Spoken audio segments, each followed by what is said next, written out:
ಪರಪ್ಪನ ಅಗ್ರಹಾರ ಜೈಲಿನಲ್ಲಿ ರಾಜಾತಿಥ್ಯ. ಪ್ರಜ್ವಲ್ ರೇವಣ್ಣ ಬಳಿ ಮೊಬೈಲ್ ಪತ್ತೆಯಾಗಿದೆ. ನಿನ್ನೆ ಸಿಸಿಬಿ ಪೊಲೀಸರು ದಾಳಿಯನ್ನ ನಡೆಸಿದ್ರು. ಆ ಸಂದರ್ಭದಲ್ಲಿ ಮೊಬೈಲ್ ಪತ್ತೆಯಾಗಿರೋದು. ಫೋನ್ ಜಪ್ತಿ ಮಾಡಿದ್ದಾರೆ ಸಿಸಿಬಿ ಪೊಲೀಸರು. ಪ್ರಕರಣ ದಾಖಲು ಮಾಡಿಕೊಂಡಿದ್ದಾರೆ. ಈಗ ಪೊಲೀಸರು ಅತ್ಯಾಚಾರ ಕೇಸ್ನ ಅಪರಾಧಿ ಪ್ರಜ್ವಲ್ ರೇವಣ್ಣ. ಪರಪ್ಪನ ಅಗ್ರಹಾರ ಜೈಲಲ್ಲಿರುವಂತಹ ಪ್ರಜ್ವಲ್ ರೇವಣ್ಣ ಬ್ಯಾರಕ್ನಲ್ಲಿ ಫೋನ್ ಪತ್ತೆಯಾಗಿದೆ ಅಂತಂದ್ರೆ ಮೊಬೈಲ್ ಕೊಟ್ಟಿರೋರು ಯಾರು ಹಾಗಾದ್ರೆ ಅನ್ನೋ ಪ್ರಶ್ನೆ. ಅವರನ್ನ ಇರಿಸಲಾದಂತಹ ಬ್ಯಾರಕ್ನಲ್ಲಿ ಅವರ ಬಳಿ ಫೋನ್ ಪತ್ತೆಯಾಗಿದೆ. ನಿನ್ನೆ ದಾಳಿ ನಡೆಸಿದ ಸಂದರ್ಭದಲ್ಲಿ ಫೋನ್ ಪತ್ತೆಯಾಗಿರೋದು. ಫೋನ್ ಕೊಟ್ಟಿರೋರು ಯಾರು ಅನ್ನುವಂತ ಪ್ರಶ್ನೆ ಈಗ ಒಂದಷ್ಟು ಅನುಮಾನಗಳಿಗೆ ಕಾರಣ ಆಗ್ತಾ ಇದೆ. ಫೋನ್ ವಶಪಡಿಸಿಕೊಂಡಿದ್ದಾರೆ ಅನ್ನುವಂತ ಮಾಹಿತಿ.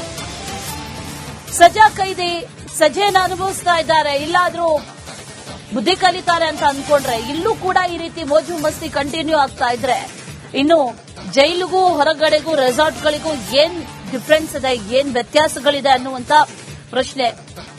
ಶೋಧ ಕಾರ್ಯವನ್ನ ನಡೆಸಿದ್ರು. ಆ ಸಂದರ್ಭದಲ್ಲಿ ಮೊಬೈಲ್ ಸಿಕ್ಕಿದೆ ಅನ್ನುವಂತ ಮಾಹಿತಿ. ದಿಢೀರ್ ದಾಳಿಯನ್ನ ನಡೆಸಿದ್ರು.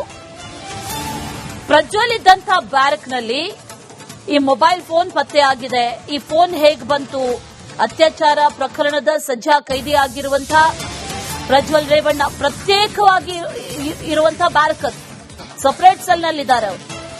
ಅಲ್ಲಿ ಈ ಫೋನ್ ಹೇಗ್ ಬಂತು ಅನ್ನುವಂತ ಪ್ರಶ್ನೆ, ಯಾರು ಕೊಟ್ರು ಅನ್ನುವಂತ ಪ್ರಶ್ನೆ, ಎಷ್ಟು ದಿನದಿಂದ ಯೂಸ್ ಮಾಡ್ತಾ ಇದ್ದಾರೆ ಅನ್ನುವಂಥ ಪ್ರಶ್ನೆ, ಯಾರ್ಯಾರಿಗೆ ಕರೆ ಮಾಡಿದ್ದಾರೆ ಅನ್ನುವಂತ ಪ್ರಶ್ನೆ, ಎಲ್ಲದಕ್ಕೂ ಕೂಡ ಉತ್ತರ ಕೊಡಬೇಕಾಗಿದೆ. ಪೊಲೀಸರು ಸದ್ಯಕ್ಕೆ ತನಿಖೆಯನ್ನು ನಡೆಸೋದಕ್ಕೆ ಮುಂದಾಗಿದ್ದಾರೆ. ಪ್ರಕರಣ ಕೂಡ